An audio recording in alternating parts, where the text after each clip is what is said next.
Good evening everyone. This is Abhishek Chandola and you are watching my channel Chandola Classes. पिछली video में हम लोगों ने बात किया था ऑर्गेनाइजिंग के बारे में, ऑर्गेनाइजिंग के कुछ इंपॉर्टेंट एमसीक्यूज के बारे में। आज हम लोग बात करेंगे स्टाफिंग के इंपॉर्टेंट एमसीक्यूज को लेके और ये है हमारा 6th चैप्टर किसका, बिजनेस स्टडीज का। Okay, let's start.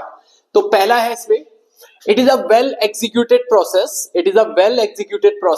essential for building and maintaining a skilled and motivated workforce that contribute to the organizational long term success. It is a continuous people centric, कैसा है, people centric and strategic endeavor that align with the ethical and legal standard with adapting to changing circumstances. Identify the concept of management highlighted above. अब तो बहुत सारे option दे रखे हैं। Obviously हम लोग कर रहे हैं स्टाफिंग, तो आंसर तो स्टाफिंग ही होना चाहिए। पर क्यों होना चाहिए कि जो जो लाइन मैंने यहाँ पे मेंशन कर रखी है ये सारी स्टाफिंग से रिलेटेड है। पहला पीपल सेंट्रिक स्टाफिंग, दूसरा मोटिवेटेड वर्कफोर्स स्टाफिंग, तीसरा building and maintaining a skilled, है ना, वर्कफोर्स, ये भी किससे, स्टाफिंग। ठीक है, स्ट्रेटेजिक एंडेवर स्टाफिंग। तो ऑब्वियसली जब इतनी सारी चीजें हैं तो ये किससे रिलेटेड है, this process is related to the staffing.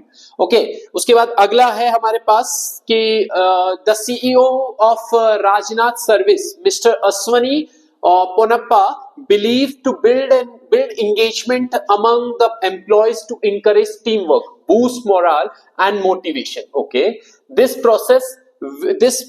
provide various benefit to employees like insurance coverage, medical, dental, life, है ना, cell phone plans, health and wellness, reimbursement, etc. Identify the incentive, ये कौन किस तरीके के इंसेंटिव ये provide कर रहा है, प्रोवाइडेड बाय द कंपनी।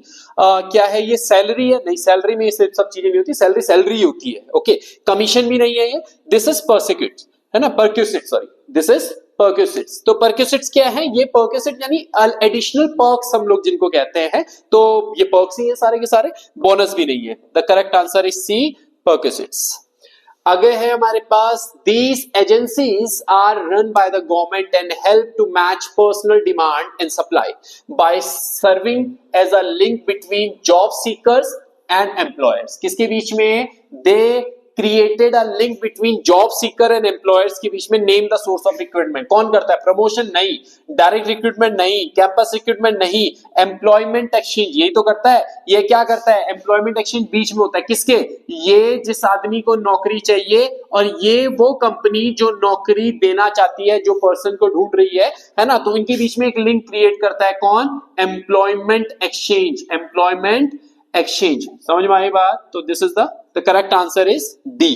ठीक है, आगे हमारे पास, सॉरी, हाँ, identify the method of recruitment suitable to recruit technical, professional and managerial personnel. तो इस तरीके के कौन सा सही है, वेब पब्लिशिंग, हाँ सही है, वेब पब्लिशिंग भी कर सकते हो, कैंपस रिक्रूटमेंट भी कर सकते हो, यानी दोनों ही सही है। The correct answer is both A and B. Management consultants तो नहीं हो सकते, ये दोनों ठीक है, वेब पब्लिशिंग एंड कौन सा, campus recruitment. The various activities involved in the process of recruitment are identification of the different source of labor supply, सही है, identification of different source of labor supply ये भी सही है, choosing the most suitable sources, जो सबसे ज्यादा suitable source है या सोर्सेज है, ठीक है, यानी दोनों ही सही है, यहाँ पे भी ये भी सही है, ये भी सही है, यानी the correct answer is C, both A and B. अब डी तो नहीं होगा, क्या ओनली बी नहीं हो सकता, तो the correct answer is C, both A and B. Okay, oh sorry, कहां गया, yes. Such tests are good indices of a person future success score. Identify the type of test. ठीक है, good indices of the person's future success score. ठीक, तो कौन check करता है, aptitude, है ना, एप्टीट्यूड टेस्ट जो है इट विल, है ना, it helps to check the person's future success score. तो हम ये कह सकते हैं the correct answer is A, aptitude test. आगे है, Arc limited wants to train the employees to meet the demand for generative AI and quantum computing solutions. ठीक है, दे वांट टू एम्प्लॉय कि भाई वो सब चीजों की ट्रेनिंग ले लें, अच्छे से ट्रेन हो जाएं। The method of training by which of the company can prepare the employee, कौन से मेथड से कंपनी जो कर सकती है अपने एम्प्लॉय को इसमें प्रिपेयर कर सकती है, जो भी टेक्निकल ट्रेनिंग होती है, टेक्निकल ट्रेनिंग होती है वो कौन सी होती है, जो टेक्निकल ट्रेनिंग होती है वो किससे होती है, that is the vestibule training, है ना, जहां पे कौन सी ट्रेनिंग होती है, टेक्निकल ट्रेनिंग। बाकी ये इंडक्शन ट्रेनिंग तो ये तो इंट्रोडक्शन के लिए हुआ, ये इंटर्नशिप है ना, तो ये सब चीजें नहीं, जो टेक्निकल ट्रेनिंग होती है वो किस में होती है, वेस्टिब्यूल ट्रेनिंग में। Okay, next, identify the step of staffing process shown in the picture below. तो वेलकम ऑन बोर्ड, यानी ये सारे जो सिलेक्शन का प्रोसेस था वो पूरा हो चुका है ना, अब वो किस में आ गया है, वो आ चुका है प्लेसमेंट एंड ओरिएंटेशन में, क्योंकि देखो ट्रेनिंग एंड डेवलपमेंट भी नहीं है, ट्रेनिंग एंड डेवलपमेंट नहीं है, प्लेसमेंट परफॉर्मेंस अप्रेजल भी नहीं है, क्योंकि परफॉर्मेंस अप्रेजल में तो एग्जिस्टिंग एम्प्लॉइज जो होंगे ना उनका देखेंगे, और estimation the man power required ये तो सबसे पहला होता है, ये भी नहीं हो सकता, क्योंकि यहां पे वेलकम ऑन बोर्ड यानी आपने उनको जॉब ऑफर कर दी है, उसके बाद क्या होता है, उसके बाद प्लेसमेंट एंड ओरिएंटेशन, दैट क्या उसने करना है, और एक इंडक्शन ट्रेनिंग वगैरह उस समय होती है, तो वो सारी चीजें। The correct answer is this B, placement and orientation. Choose the incorrect statement, इसमें से इनकरेक्ट स्टेटमेंट देखना है। Complete reliance of on internal recruitment involve danger of inbreeding by stopping infusion of new blood, बिल्कुल सही है, जो internal source of recruitment है ये उसका डिसएडवांटेज है ही कि वो क्या करता है, फ्रेश ब्लड जो होता है, मतलब न्यू ब्लड जो होता है वो उनको आने से रोकता है, या बोले कि उनको मौका नहीं मिल पाता है, तो ये तो बिल्कुल सही स्टेटमेंट है।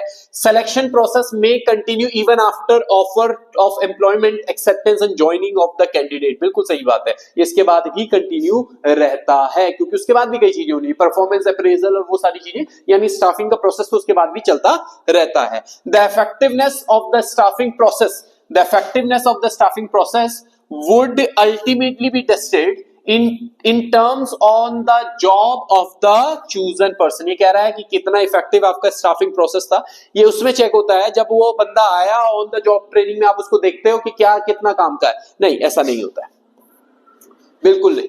स्टाफिंग प्रोसेस की अलग वो है, और उसके बाद आदमी जब ऑनबोर्ड हुआ और उसके बाद उसकी परफॉर्मेंस किस तरीके से है वो एक अलग चीज है, वहां पे बहुत सारे और भी फैक्टर्स होते हैं, मोटिवेशनल फैक्टर्स होते हैं और भी बहुत सारी फैक्टर्स होते हैं जो वहां पे काम करते हैं, यानी ये तो सही नहीं है, बिल्कुल द सी जो है ये गलत है ना। और डी भी देख लेते हैं। Attestation form contains certain vital details about the candidate। Attestation form जो होता है, जो लास्ट में जब वो कैंडिडेट आपका आता है और वो पूरा प्रूफ करता है कि हाँ जो भी इंफॉर्मेशन वो मैं प्रोवाइड करा रहा हूँ it is best to my knowledge and all, है ना, तो वो जो है वो कुछ वाइटल डिटेल्स होती है कैंडिडेट की, which are authenticated and attested by him और हर। हाँ, जो वो अटेस्ट करता है कि हाँ ये जो सारी इंफॉर्मेशन है दिस आर ट्रू, यानी ये स्टेटमेंट भी ट्रू है, स्टेटमेंट गलत नहीं है। यहाँ पे जो गलत स्टेटमेंट है, इनकरेक्ट स्टेटमेंट है, it is C. After the job offer has been made and candidate accept the offer, certain document need to be executed by the employer। ठीक है, तो कुछ certain document जो होते हैं, it is needed to be executed by the employer and the candidate, one such document is the attestation form। possible है job offer, contract of employment and none of these। अब कौन सा हो सकता है, जब सारी चीजें आपने उसको प्रोवाइड कर दी तो क्या हो सकता है, अटेस्टेशन फॉर्म, ठीक है, बट यहां पे एक चीज दी हुई है कॉन्ट्रैक्ट ऑफ एम्प्लॉयमेंट, ये क्योंकि वहां पे इसने बोला हुआ है कि that the certain document needed to be executed by the employer and the candidate on such document is the, तो ये कौन सा है, this is the contract of employment. Okay, तो ये आपके क्या हुए, 10 क्वेश्चन हो गए। ये 11th क्वेश्चन है, assertion and reason based question है। हर बार की तरह मैं बार बार आपसे बोलता हूं कि assertion and reason based question आपके एग्जाम में बहुत इंपॉर्टेंट रोल प्ले करने वाले हैं। क्वेश्चन है, staffing ensure the continuous survival and growth of the enterprise through the succession planning of manager. बिल्कुल सही बात है, ठीक है, यानी स्टेटमेंट मतलब असर्शन तो बिल्कुल सही नजर आ रहा है। The function of staffing enable the manager to find out as to how many workers are required and with what qualification and experience. बिल्कुल सही है, और कहीं ना कहीं ये इसी का ही एक्सटेंशन भी है, तो यहां पे हम कह सकते हैं, मतलब एक्सप्लेनेशन भी है, that both assertion and reason are true and reason is the correct explanation of assertion, यानी the correct answer is A. Okay, next question पे आते हैं। असर्शन क्या है, human resource management has replaced the traditional concept of labour welfare and personnel management. बिल्कुल ठीक है, human resource management ने क्या किया, इस तरीके की चीजों को क्या कर दिया, रिप्लेस कर दिया। ठीक, उसके बाद इन्होंने कहा कि HRM in its present form has evolved from a number of significant interrelated development. बिल्कुल सही बात है कि human resource management in its present form has evolved from a number of significant interrelated development. बिल्कुल सही बात है, पर कहीं ना कहीं ये इससे कुछ मैच कर रहा है क्या? मतलब मैच तो कर रहा है, टॉपिक तो सेम है, पर उसका एक्सप्लेनेशन नहीं है। तो हम यहाँ पे कह सकते हैं the correct answer is B, that both the assertion and reason are true, but reason is not the correct explanation of assertion. 13th question है, recruitment is the process of searching prospective employees of the organization. बिल्कुल सही बात है, बिल्कुल ठीक कह रहा है। और रीजन में कह रहा है recruitment is always a negative process. यहीं पे बोल दिया इसने गलत, यहीं पे गलत हो गया कि recruitment is always a negative process, नहीं, as it focus on rejection of employees. बिल्कुल नहीं, रिक्रूटमेंट कभी भी रिजेक्शन के ऊपर फोकस नहीं करता है, पहली चीज, ठीक है ना। तो यहां पे हम लोग कह सकते हैं दैट असर्शन सही है, assertion is true, reason is false, the correct answer is C. उसके बाद 14 पे आते हैं, by avoiding over manning staffing prevent under utilisation of personnels and high labour cost. ये क्या कह रहा है? बाय अवॉइडिंग ओवर मैनिंग, जो स्टाफिंग जो है वो क्या कर रहा है, मतलब स्टाफिंग क्या करता है, प्रिवेंट करता है अंडर यूटिलाइजेशन, बिल्कुल सही बात है, और personal and high labour cost. और सेकंड स्टेटमेंट कह रहा है staffing avoid compliances of work by indicating in advance the shortage of personnel। नहीं, ये तो इसका काम नहीं है ना। तो बिल्कुल ठीक कह रहा है, मतलब बिल्कुल गलत कह रहा है, सेकंड स्टेटमेंट तो बिल्कुल गलत है। तो हम यहाँ पे कह सकते हैं statement one is correct, the correct answer is A, statement one is correct but second is wrong. 15th question पे आते हैं, it is the responsibility of the top level manager to directly deal and select the people who work for the organisation. नहीं, ये top level management का काम नहीं होता है। बेसिकली जो ये काम बता रहा है यहाँ पे सेलेक्ट करने का काम, वो मिडिल लेवल मैनेजमेंट का है, ठीक है। वहां पे जो आपके HR मैनेजर होगा उनका काम है, ठीक, और उनको काम क्या बताना है वो सब चीजें वो सुपरवाइजरी लेवल पे होता है, टॉप लेवल मैनेजमेंट का तो काम नहीं है ना। तो गलत है, स्टेटमेंट फर्स्ट तो गलत है। Human relation approach recognise human factors as the most important instrument of the success of the organisation. बिल्कुल सही है, स्टेटमेंट सेकंड सही है पर फर्स्ट गलत है। Statement first is incorrect, the correct answer is B, first is incorrect but the statement second is correct. फिर एक आया हमारे पास, ये कह रहा है selection is most fundamental and critical drive of the organisational performance. ना, ऑर्गेनाइजेशनल परफॉर्मेंस का नहीं है ना भाई, ठीक है, ये है ना, सिलेक्शन प्रोसेस इंपैक्ट जरूर डालता है कि भाई किस तरीके के लोग आपके उसमें आ रहे हैं, but it is not the fundamental and critical drive. गलत है, स्टेटमेंट पहला गलत है। The ability of an organization to achieve its goal depend on the quality of its human resource. ये सही कह रहा है कि the ability of an organization to achieve its goal ये डिपेंड करता है कि किस क्वालिटी के लोग वहां पे हैं। The statement second is true but one is wrong, one is incorrect statement. The correct option is B, पहला गलत है, दूसरा सही है। फिर 17 से आगे हमारे पास केस स्टडीज आई, हम लोग इन केस स्टडीज के बारे में बात करते हैं। क्या है? Mister Vikas Goyal is HR manager of Sanduja furniture private limited. At the beginning of the new year he anticipated that the company will need 30 new additional persons to fill up different vacancies.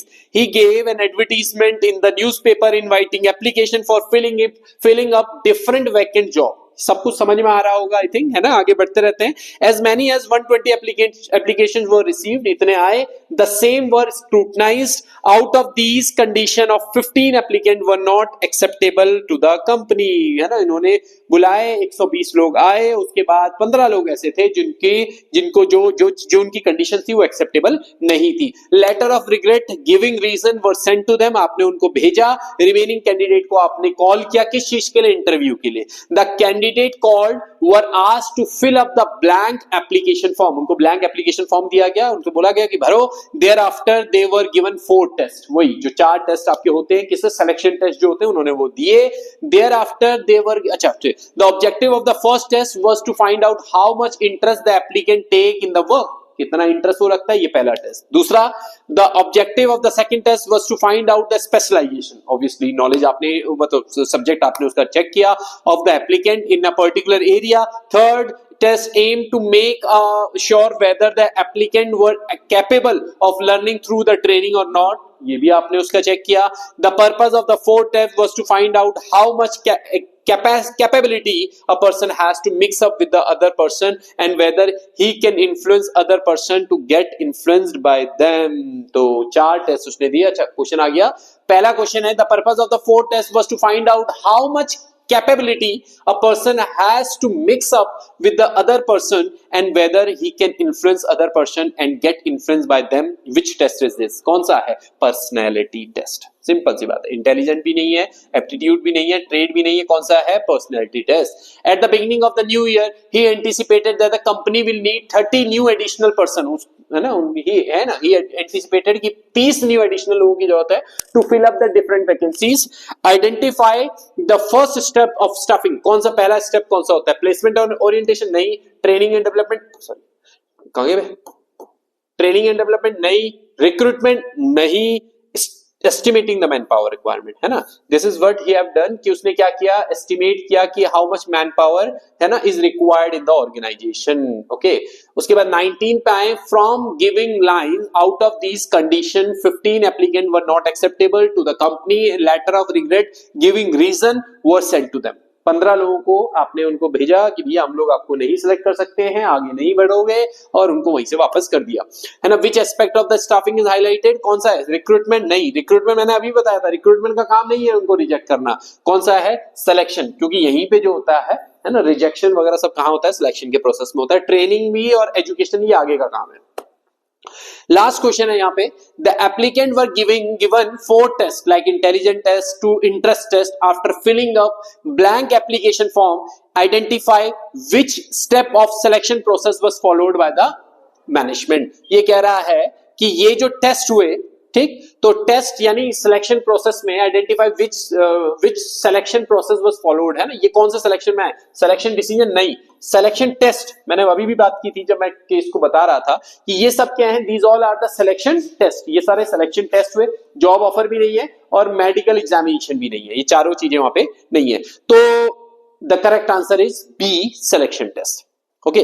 तो आज हम लोगों ने स्टाफिंग के भी कुछ MCQs, कुछ important MCQs के बारे में बात किया. देखो ये चैप्टर आसान है, कंपैरेटिवली बहुत आसान है, ठीक है. ये भी आसान है. इसके बाद अगला जो चैप्टर होगा वो थोड़ा लेंथी होता है ना, और थोड़ा सा कॉम्प्लिकेटेड. फिर कंट्रोलिंग भी बहुत छोटा सा चैप्टर है, इतना छोटा कि आप उसको आधे 1 घंटे में पूरे चैप्टर को भी ढंग से कर सकते हो.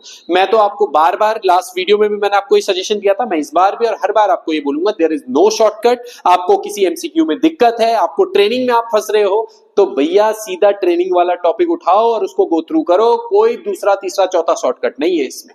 वही एक शॉर्टकट है और वही तरीका भी है इसको पास करने का. तो आई थिंक मेरी ये एमसीक्यूज भी आपको क्लियर हुए होंगे और बातें भी क्लियर हुई होंगी. तो अपनी नेक्स्ट वीडियो में डायरेक्टिंग वाले चैप्टर के साथ हम लोग मिलते हैं, उनके इंपॉर्टेंट एमसीक्यूज के साथ मिलते हैं.